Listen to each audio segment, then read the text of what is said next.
খবরে শুনলাম যে ভারতের দিল্লিতে ওই যে কদিন আগে হোলি খেলা অনুষ্ঠান হলো না ভারতে।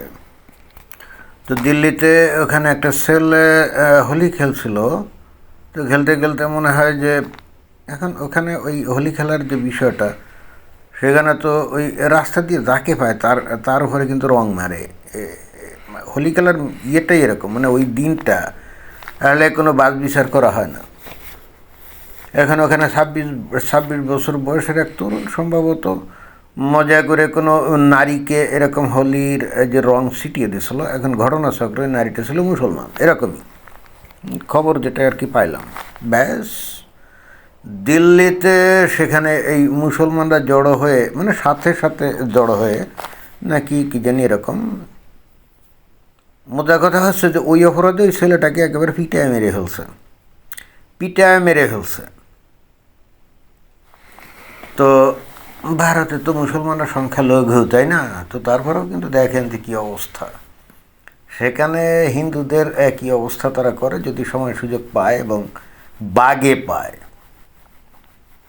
এবং এরপরেও কিন্তু এই এক শ্রেণীর লোক বলবে, বিশেষ করে বাংলাদেশের লোকজন তো বলেই যে ভারতে মুসলমানদের উপরে ওই দেশের সরকার কত অত্যাচার নির্যাতন করে, আর বাংলাদেশে হিন্দুরা আছে কত মহাসুখে। এখন সিনারিওটা একটু চেঞ্জ করা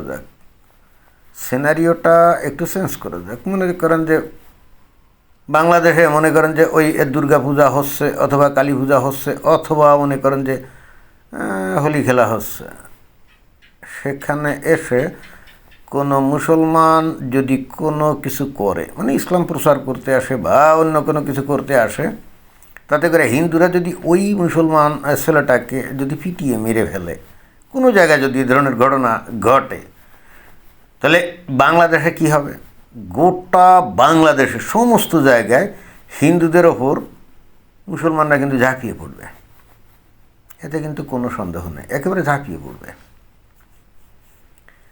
তো আসলে আমরা বাস্তবে দেখি যে আসলে হিন্দুরা তো এরকম কোনো কিছু করার কল্পনাও করে না, কিন্তু তারপরও ওই হিন্দুদের উপরে এই ধরনের নানা রকম অপবাদটা দিয়ে কিন্তু তাদের উপরে ঝাঁপিয়ে পড়া হয়। যেমন ওই যে ওই 2021 সালে যেমন ওই যে ওই দুর্গাপূজার মণ্ডপে ওই যে কোরআন রেখে ওই কাজটা করছিল, তাই না?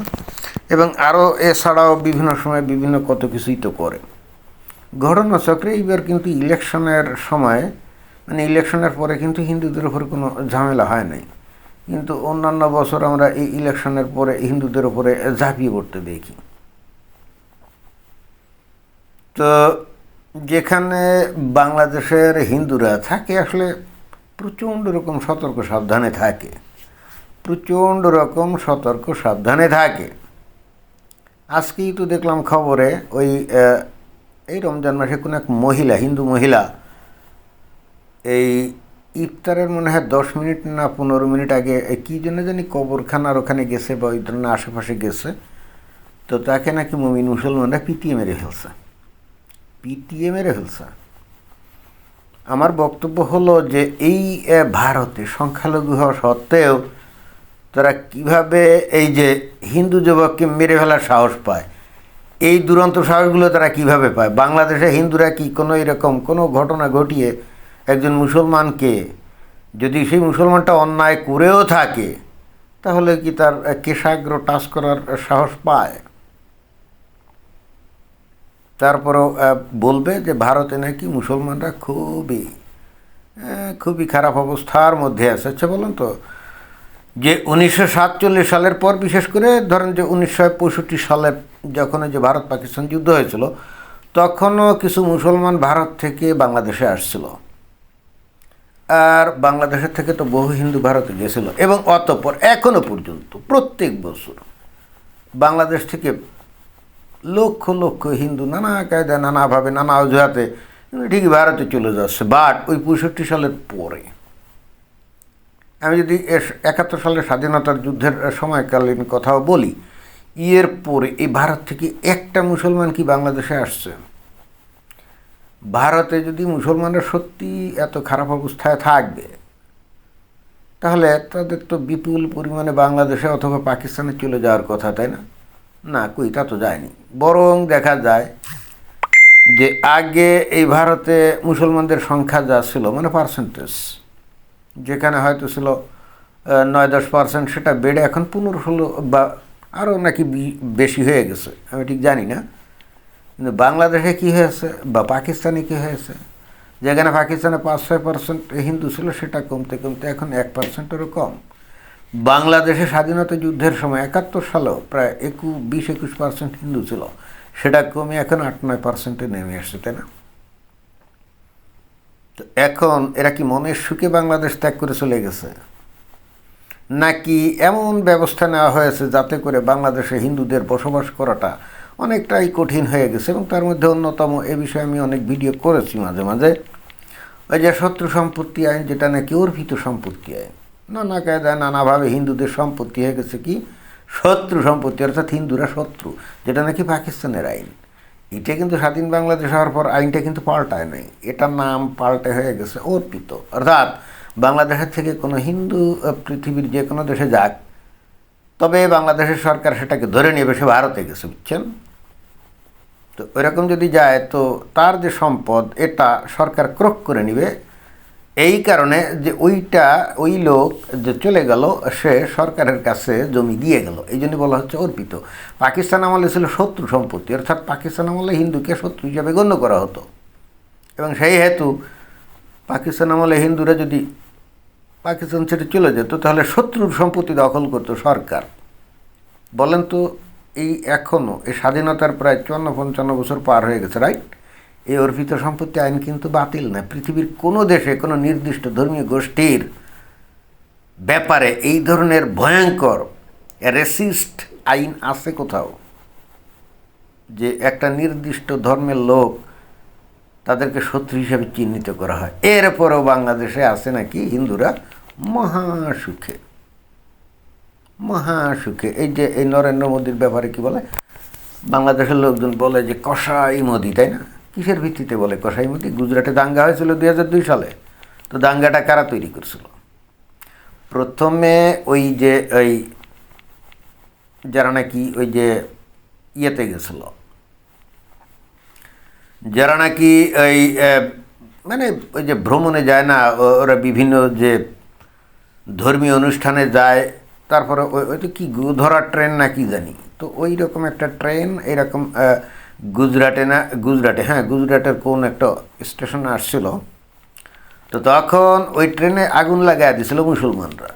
আগুন লাগাই দেওয়ার পরে 58 জন না 59 জন মারা গেল। যে হিন্দু যে পুণ্যার্থী, ওদেরকে কি বলে জানি, নামটাও ভুলে গেলাম, মানে কি জানি বলে আর কি, পুণ্যার্থী বা মানে কি একটা টার্ম আছে, ভুলে গেলাম। এরপরেই গুজরাটে হিন্দুরা মুসলমানদের উপরে ঝাঁপিয়ে পড়ে। তাহলে গ্যাঞ্জামটা লাগাইছিল কে? মুসলমানরা।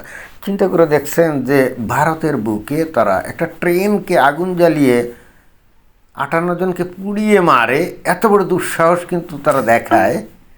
যদি ভারতে মুসলমানরা সত্যিকার অর্থে খুব খারাপ অবস্থায় থাকতো তাহলে এই দুঃসাহস দেখাতে পারত। বাংলাদেশ বা পাকিস্তান বা আফগানিস্তানে কোনো সংখ্যালঘু এই ধরনের দুঃসাহস দেখানোর সাহস পায়। এরপরও কিন্তু বাংলাদেশে হিন্দুরা নাকি আছে মহাসুখে, তাই না? তো যাই হোক, ভারতে মুসলমানরা যে আসলে কোনোভাবেই খারাপ অবস্থায় নাই, বিশেষ করে পশ্চিমবঙ্গে তো নাই, আর অন্যান্য জায়গাতেও নাই, বিশেষ করে পশ্চিমবঙ্গে নাই, তারপরে কাশ্মীরে নাই। দেখেন, এই কাশ্মীরের মুসলমানরা এই ভারতের যাবতীয় সুযোগ সুবিধা গ্রহণ করে, তাই না?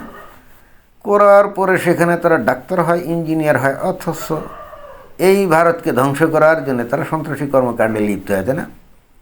আমি একজন ভারতীয় সেনার সাথে আমি আলাপ করছি, যে নাকি ওই কাশ্মীরে করছিল, ডিউটি করছিল। তো সে আমাকে বলল যে কাশ্মীরে কে যে জঙ্গি আর কে যে ভালো মানুষ এটা বোঝা মুশকিল, আসলে ওখানে সবাই প্রায় জঙ্গি। আমি তারা বললাম যে আপনি জঙ্গি বলছেন কেন? এই ভারতের লোকজনের এখনও দেখছি এই সমস্যাটা আছে। আমি বলছি আপনি জঙ্গি বলছেন কেন? কয় যে ওরা সন্ত্রাসী কর্মকাণ্ড করে। আমি বললাম যে এখানেই তো আপনারা ভুলটা করেন। আমি তো ভাবছিলাম যে অনলাইনের যুগে অ্যাটলিস্ট আপনারা জানেন যে এই কাশ্মীরের মানুষজন কেন এরকম করে এবং সে আসলেই জঙ্গি কিনা। তো দেখলাম যে আসলেই বলতে পারলো না, তাদেরকে শেখানো হয়েছে টেরোরিস্ট। হ্যাঁ, মানে তারা তো জঙ্গি বলে না, বলে টেরোরিস্ট। এমন যে তারা কেউ টেরোরিস্ট না, তারা ইসলামের খাঁটি বিধান অনুসরণ করে।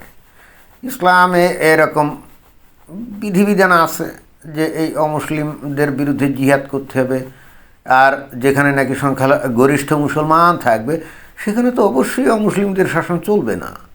এবং এই জন্যই কাশ্মীরের লোকজন যতই ভারত সরকার তাদের যত সুযোগ সুবিধা দিকে ডাজন্ট ম্যাটার, তারা কোনো দিন ভারতের প্রতি অনুগত হবে না, কোনো দিনও না। তারা সারাক্ষণই কিন্তু ভারতের বিরুদ্ধে নানা রকম কর্মকাণ্ড করে যেতেই থাকবে। সোনা দিয়ে মুড়ে দিলেও তারা ভারতের প্রতি কৃতজ্ঞ হবে না। তারা মনে করবে যে তারা আল্লাহর বিধানের বাইরে যাচ্ছে, এর জন্য তাদেরকে পরকালে শাস্তি পেতে হবে, এই জন্য তাদেরকে বিরোধিতা করতেই হবে। এবং আপনারা যারা এখানে সেনাবাহিনীর লোকজন ডিউটি করবেন তাদের উপরে আক্রমণ করা এটা তাদের ইমানি দায়িত্ব। তো এটা তো তাদের ধর্মীয় বিধিবিধান থেকে এই উৎসাহটা পায়। তো এখন আপনি তাদেরকে টেরোরিস্ট কেন বলতেছেন, এটি তো বুঝলাম না। সে তো তার ধর্মীয় বিধিবিধান অনুসরণ করছে। এবং আমি তাকে এটাও বললাম যে যতদিন এই যে এই কাশ্মীরের লোকজন কেন এরকম করে এটা যতদিন আপনারা না বুঝবেন ভিতর থেকে, ওই উপরে উপরে টেরোরিস্ট নাম দিয়ে এদেরকে কোনো দিন আপনারা লাইনে আনতে পারবেন না, কোয়াইট ইম্পসিবল। তো যাই হোক, পরবর্তীতে অবশ্য শুনলাম যে যারা এই দিল্লিতে এই ছেলেটাকে পিটিয়ে হত্যা করছে ওই জায়গায় নাকি হিন্দুরা পরে একত্রিত হয়ে যারা হত্যা কাজে লিপ্ত ছিল সেখানে গিয়ে নাকি তাদের দু একটা বাড়িঘরটার আগুন জ্বালিয়ে দিয়েছে আর কি। এবং এটাও মনে হয় সম্ভব, এটাও একমাত্র সম্ভব হয়েছে ওই যে বিজেপি এখন ক্ষমতায় আছে সেই জন্যে। ওই যদি মনে করেন যে ওই কংগ্রেস ক্ষমতায় থাকতো তাহলে ওই যারা এই হিন্দু ছেলেটাকে হত্যা করছে না ওদের গায়ের পশমটা কেউ টাচ করতে পারতো না। তো যাই হোক, এটা ছিল বক্তব্য। ধন্যবাদ।